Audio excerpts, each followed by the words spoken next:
Hi, everybody.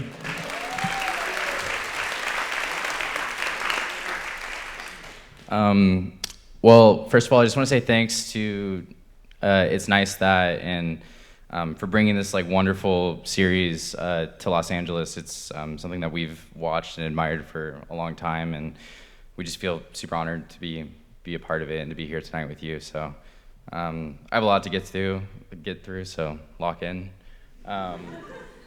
The title of the talk today is called Designing the World That We Want to Live In, which kind of leads to this thought that I think every designer has, which is I'm literally going to design everything.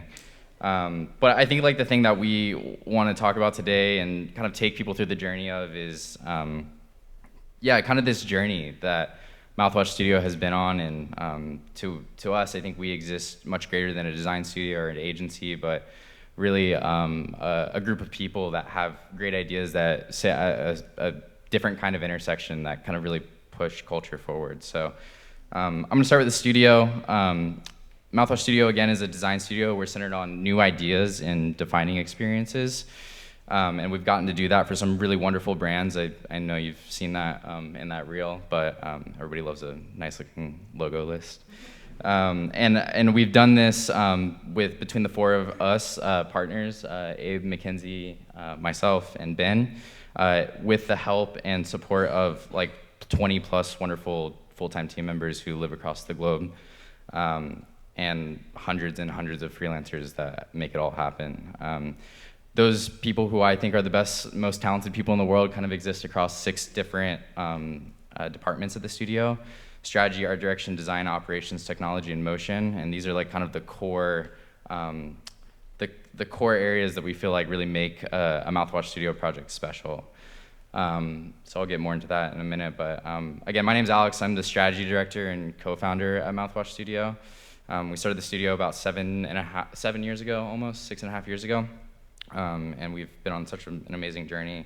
A lot of people ask like, what is strategy? I don't even know what that is, and the simplest way for me to kind of explain that is that strategy is the exercise of using context to build confidence around creative ideas, and sometimes that just starts with like listening to people in a conference room worry about stuff, and trying to like create a sense of clarity out of that, or combining that with things that are happening in culture, right? So what are the signals and the cues that the things that are happening in the world tell us about consumer behavior and the way that people will respond to things? And hopefully the thought in all of that mess is that it ends in a moment of clarity, or whatever it feels like to look at this crunchy sunset.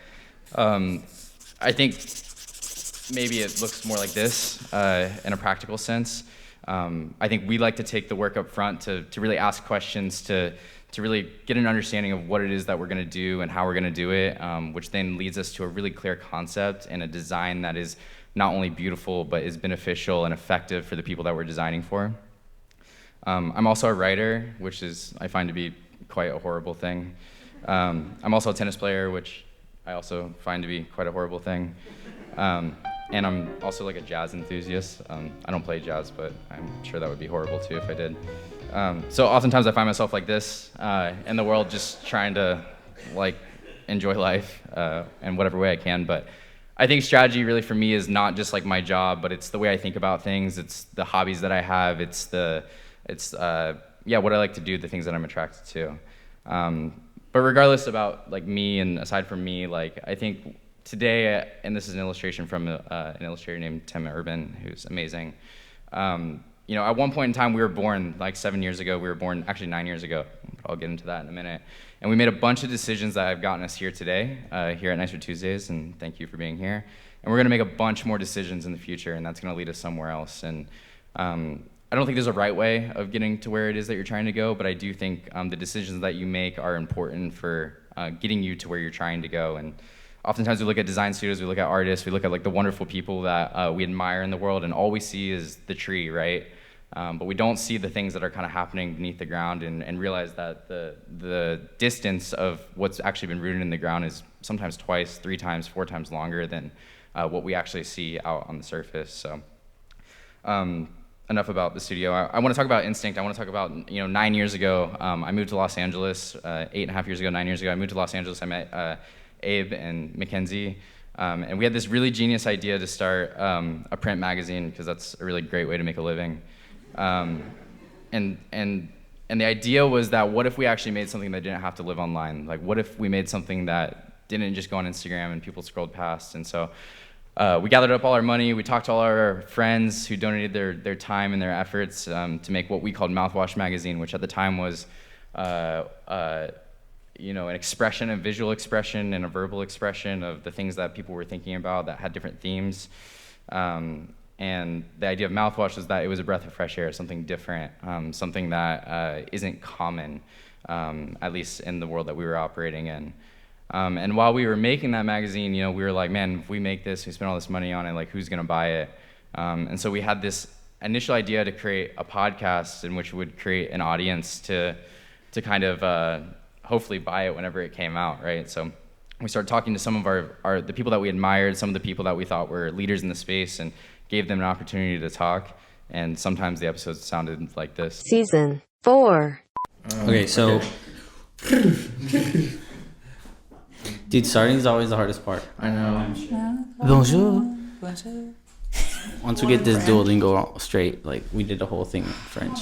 Just chat. Okay, let's start. Hey, let's just chat. Yeah, let's just start. Okay.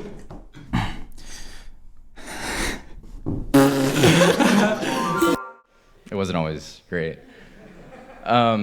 So we start to build this audience, right? And Mouthwash becomes this thing that's online. It's a place to tell stories, and we're like, man, we got to celebrate. Like, this magazine's coming out. Like, we got to make it a big moment. And so in Chicago at the time, we booked a venue that for a launch party to launch the magazine that would hold maybe 100 people, and the poster went viral, and 600 people showed up, and that was really kind of the moment in which we were like, I think we have something special here.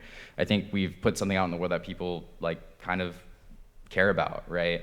And that really kind of gave us the confidence to keep going, and we created a digital platform to tell even bigger and better stories.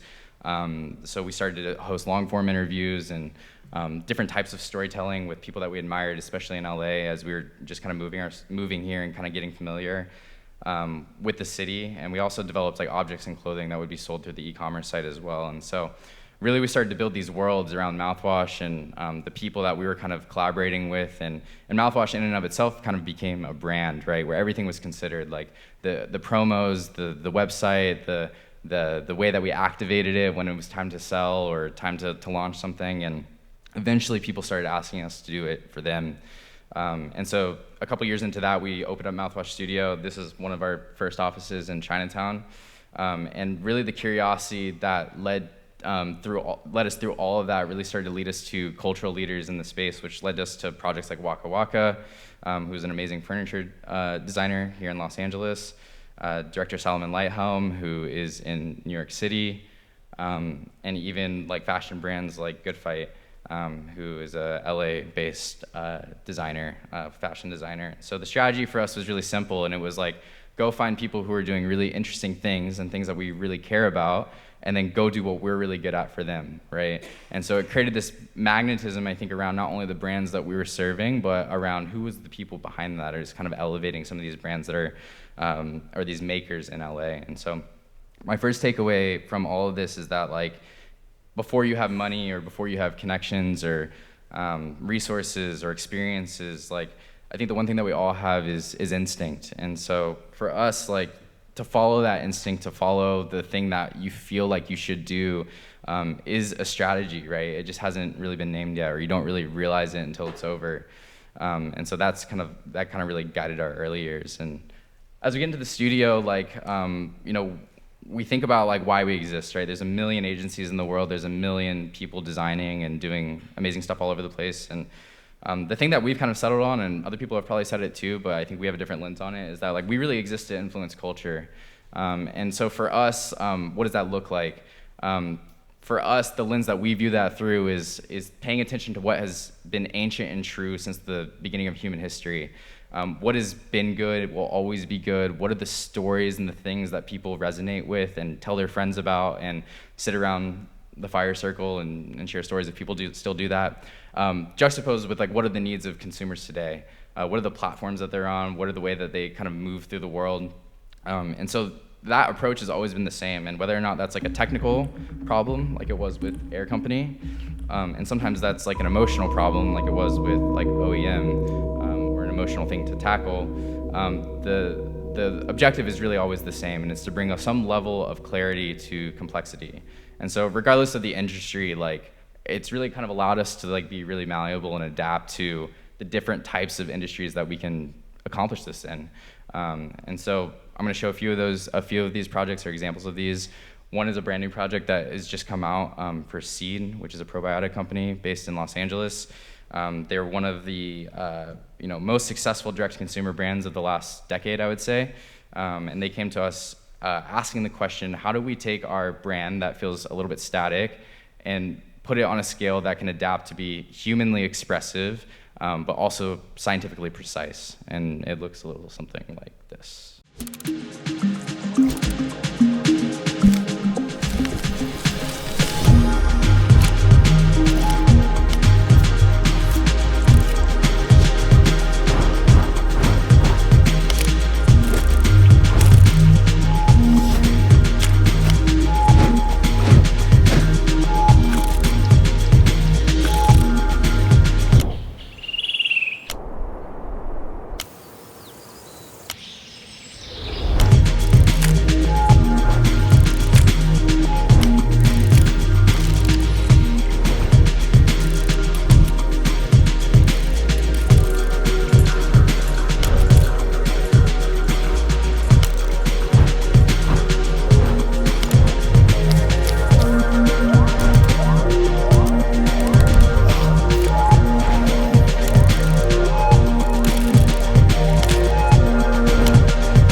Sure.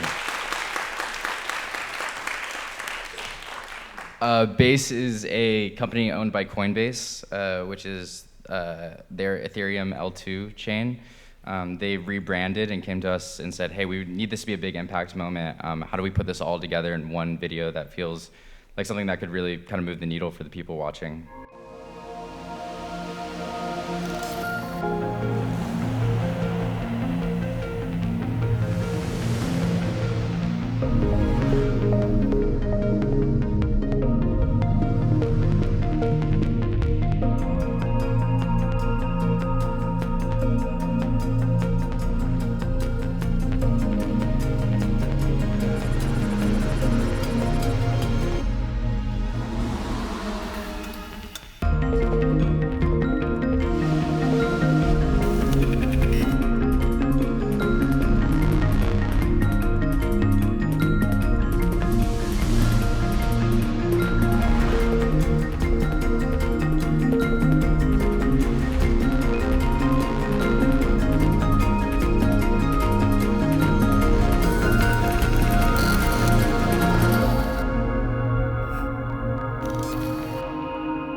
Missouri is an architecture firm in Barcelona. They came to us after 10 years of being in practice saying, hey, we actually want to evolve who we are and what we stand for and what we're capable of. Coming to us knowing that architecture is not just about a building, but its relationship to the environment, the people that walk through it, the objects that fill the space. And so we really help transform them and reposition them into a model for creativity.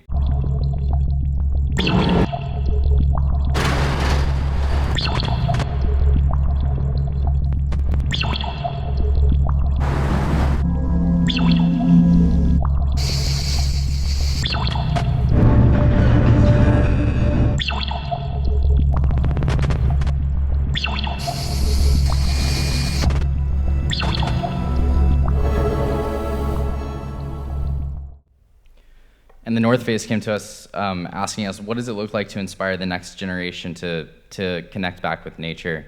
And so we helped them stand up a multi-year long initiative called The Power of Nature. It's our nature to be in nature. The iron in our blood was born in stars. Our breath, borrowed from the trees. Nature isn't quiet.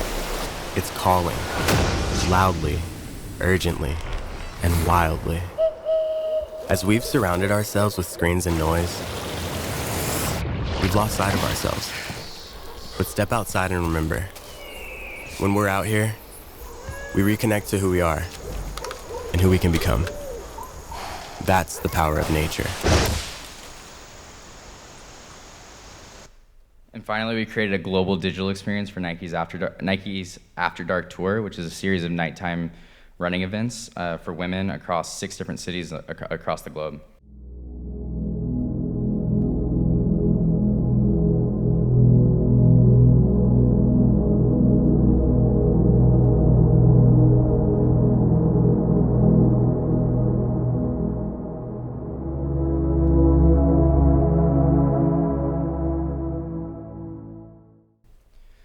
So for us, when we talk about influencing culture, it's really about this act of participating in it and participating in the makers and the brands that are deeply rooted in the way that we engage with the world. And so for us, the Nikes and the Seeds and the North Faces of the world are great, but even at a smaller scale, really partnering with people that we felt were really kind of influencing the way that we navigate life through, Waka Waka furniture designer or the Good Fight, the clothes that we wear on our bodies. For us, like really getting close to the core of what people care about and are paying attention to, I think is really what moves the needle for us. I think all that is held together by a belief that kind of glues the team together, and one of those things is like a commitment to holistic work. I always say that like Mouthwash Studio is not really a service, it's more of like a product. I don't really want to look like this guy. I don't really have aspirations of being a landscaper. But I think like one of the main differences in what we do versus like what other studios do is that we have a belief about how we go about the work, and so it's not for us. It's not about accepting the check and then being told what to do. It's more about joining that person in partnership to follow our proven practice and a proven way of how we actually get to great results. There's an amazing quote by Blair Enns that says, "If you don't say this is how we do it, clients will tell you how they want it done." And so I think we've really kind of held this close and hold this idea close, and because of that, have developed a structure for the type of work that we take on. So we call this holistic work. Really, it's in our best interest to do work that kind of sits at the intersection of design, direction, technology, and strategy. It's what makes Mouthwash Studio work, I think, is what we've realized over the years, and only coming in to do part of that project or multiple parts, or only half of it or one part of it, has never really resulted in the 5 projects that I showed earlier. So for us, we're really focused on this centerpiece, and oftentimes that puts us in a position where we have to say no to things that come through the door. But I think it's made everybody happier. It's made the work more impactful, and really committing to that vision, I think, is something that really holds us all together. The other thing that we talk about too is team standards. Some of you might know who this is, for those of you who care about sports. His name is Mike Krzyzewski. Krzyzewski. And if you can't remember that, you can just imagine him in a chef's outfit. He's one of the most accomplished men's basketball coaches of all time at the University of Duke. The most decorated for sure, and the most wins in Division I history. And I think one of the most astonishing things about his approach is that he never had any rules. He had what they called standards, and that's something that we've kind of adopted at the studio. And so this is kind of our manifesto and things that we've kind of agreed to as a team. And it's not rules that if you don't follow this, you're gonna get in trouble. It's more like, hey, if somebody drops the ball here, the commitment that we've made to one another in this working environment is actually broken. And so what are we gonna do about it, right? And so there's things like every project is a case study. Everything that we touch is something that we're gonna be proud to show. The work reflects our skills, but it's not our identity. These are the reason why things don't get taken personally in critique or feedback, or to just remind people to say things simply and try to say more with less. But I think like the thing that Mike Krzyzewski says about this difference between standards over rules is that rules don't unite a team, standards do, and actually when you commit to that standard, you actually commit to each other. And so we are really inspired by that, hoping that there's some translation of being the most decorated coach in men's basketball history to being an accredited design studio, but we'll see, we're still testing that. I think the main thing from this is like around this idea of belief is that belief really is a force. Like it turns distance into connection. It's what allows like a team of over 20 to work globally with each other day in and day out, to stay aligned. It turns talent into chemistry, where relationships kind of get formed within the practice, and it turns the work into something that the world can actually feel. So I think like it's easy to see when work is maybe not made with conviction, right? And so these are the standards and the things that we've agreed to as part of the studio. And the other part of what it is that we do is the curiosity. So I'm going to go through a couple of different things here, but the first thing is a vertical that we have called Research Center, which Elizabeth mentioned just a moment ago. But for 2 weeks out of every year, we shut down the studio, the client practice, and we just give everybody the opportunity to freely explore.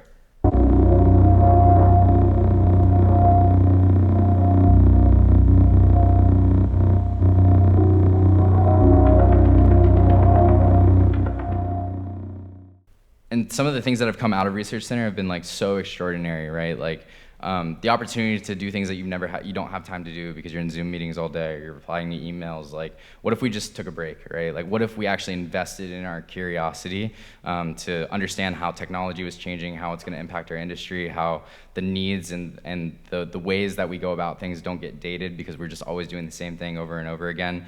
And so for us, like, we really invest in this pause. We invest in our own curiosity and our own creativity to just give ourselves a chance to explore what is actually out there if we gave ourselves a chance to really explore that, right? Nobody's gonna give you the chance to explore besides yourself.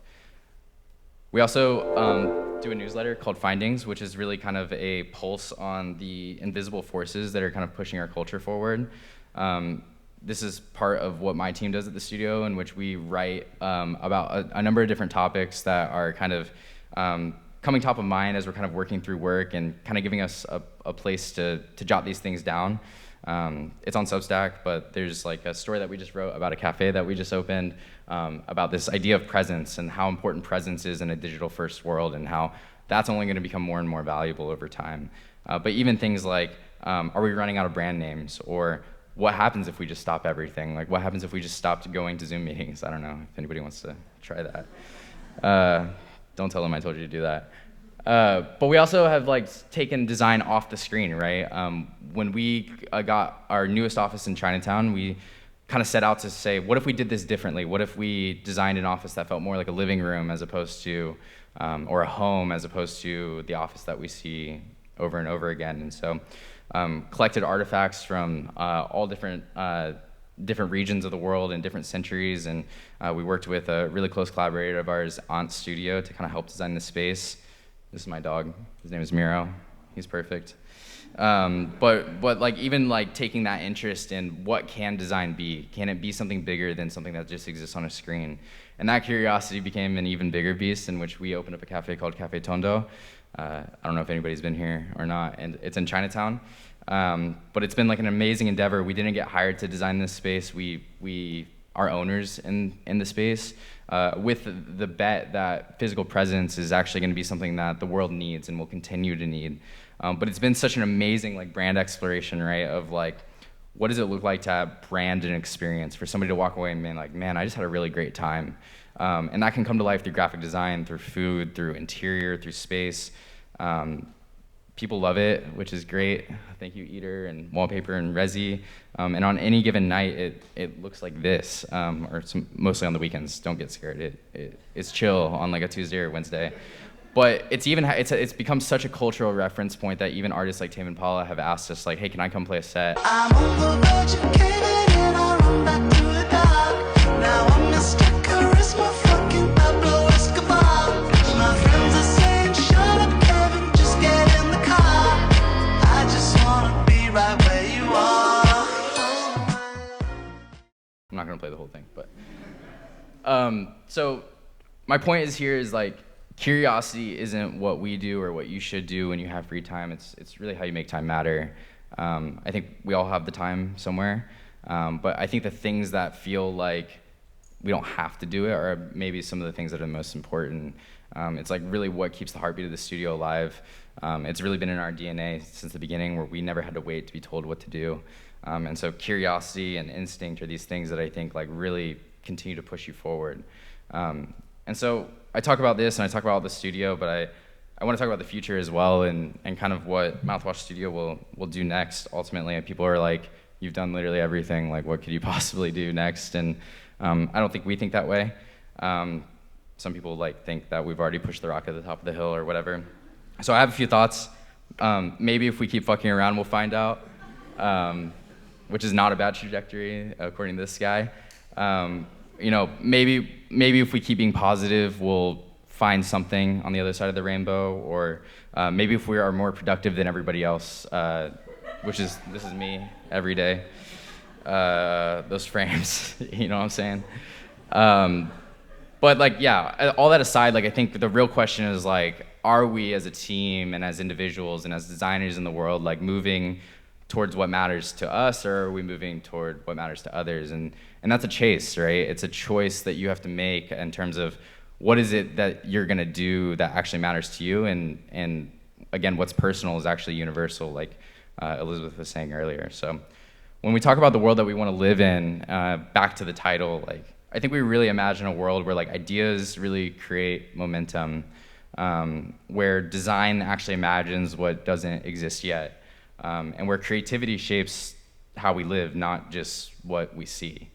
And so to think about what that actually looks like, I think we are on a mission to not just keep doing the wonderful things that we do at the studio, but to design runway shows like our friends at Prone Studios, or design retail spaces, this wonderful one from Acne Studios in Sweden, design cultural institutions, to own fashion brands, not just service them, to maybe get back into print publishing because it still feels like something that we love, to publish our thinking, right? Malt Muller, Web Design as Architecture, or even if somebody really wanted us to design a city, like Space 10, right?